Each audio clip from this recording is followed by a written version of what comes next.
वैदिक काउंसलर में आपका स्वागत है, जहां वैदिक ज्ञान मिलता है वैज्ञानिक दृष्टिकोण से। क्या हजारों साल पुराना ज्ञान आज की मानसिक चुनौतियों का हल दे सकता है? चलिए आज इसी सफर पर चलते हैं और जानते हैं कि वैदिक ज्योतिष कैसे सिर्फ भविष्य बताने का नहीं बल्कि मन को शांति देने का भी एक रास्ता दिखा सकता है। अच्छा, इससे पहले कि हम आगे बढ़ें, एक बात साफ कर लेते हैं। हम यहाँ एक आध्यात्मिक मार्गदर्शन की बात कर रहे हैं। ये जानकारी किसी भी तरह से प्रोफेशनल मेडिकल सलाह की जगह नहीं ले सकती। ये तो बस उसके साथ चलने वाला एक मददगार रास्ता है।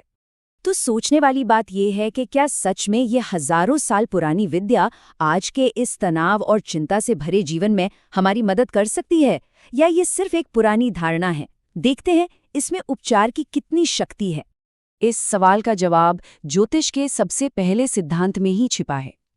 देखिए, ज्योतिष मानसिक पीड़ा को एक सजा के तौर पर नहीं बल्कि एक बहुत जरूरी संकेत के रूप में देखता है। और पता है, ये सोच का एक बहुत बड़ा बदलाव है। ज्योतिष के हिसाब से डिप्रेशन कोई आखिरी फैसला नहीं है। ये तो एक तरह का कॉस्मिक अलर्ट है, एक सिग्नल कि मन यानी कि चंद्रमा को हीलिंग की और जीवन शक्ति यानी बृहस्पति को मजबूती की जरूरत है।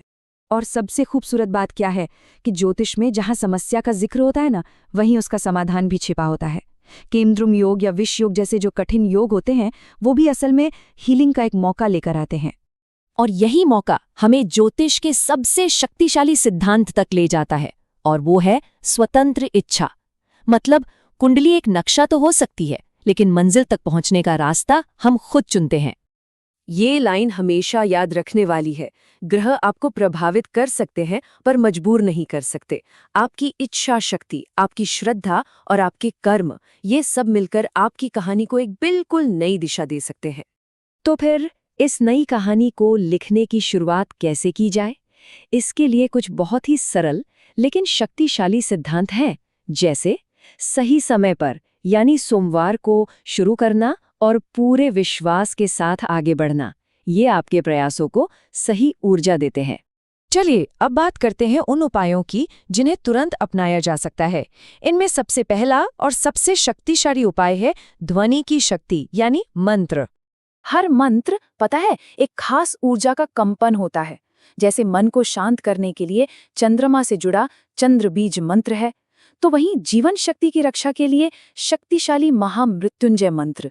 ये सिर्फ शब्द नहीं है, ये ऊर्जा के स्रोत हैं।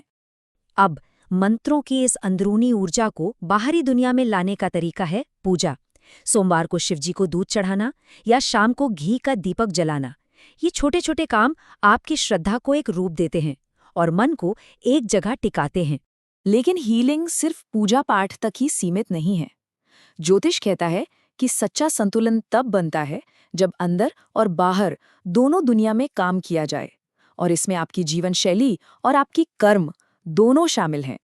अच्छा, लाइफस्टाइल के उपायों में रत्नों का भी जिक्र आता है, पर यहाँ एक बहुत बड़ी चेतावनी है। रत्न कभी भी किसी विशेषज्ञ से पूछे बिना नहीं पहनने चाहिए, क्योंकि इनका असर बहुत शक्तिशाली और बहुत पर्सनल होता है। हाँ, अगर सही सलाह ली जाए तो मोती या मूनस्टोन जैसी चीजें चंद्रमा की ऊर्जा को बैलेंस करके मन को शांति दे सकती हैं। वहीं पीला पुखराज बृहस्पति को मजबूत करके उम्मीद और पॉजिटिविटी लौटा सकता है। तो देखिए, कर्म के दो रास्ते बताए गए हैं। एक बाहर की ओर जाता है और एक भीतर की ओर। बाहर की दुनिया में दान और सेवा से हम अपनी नेगेटिव एनर्जी को साफ करते हैं और अपनी देखभाल करके हम अपने अंदर पॉजिटिव एनर्जी बनाते हैं। ये सब उपाय जैसे सात्विक भोजन, प्राणायाम और अच्छे लोगों का साथ मकसद एक ही पूरा करते हैं, अपने जीवन में एक शांत पॉजिटिव माहौल बनाना, जहां मन अपने आप ही स्थिर और साफ रह सके। तो हमने देखा कि ज्योतिष सिर्फ ग्रहों की स्थिति नहीं बताता, बल्कि ये उम्मीद और पहल करने का एक पूरा ढांचा देता है।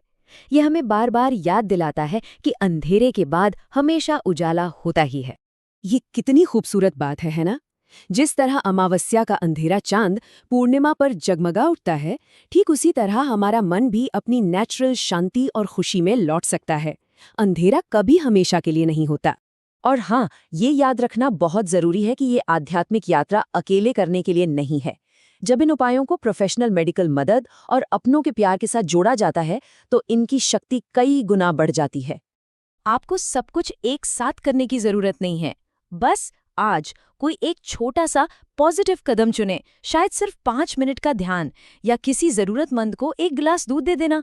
उपचार की ये यात्रा उसी एक कदम से शुरू होती है। वीडियो पसंद आया हो तो चैनल वैदिक काउंसलर को सब्सक्राइब जरूर करें।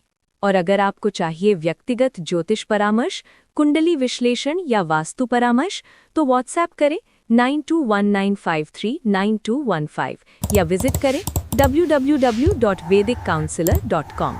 धन्यवाद।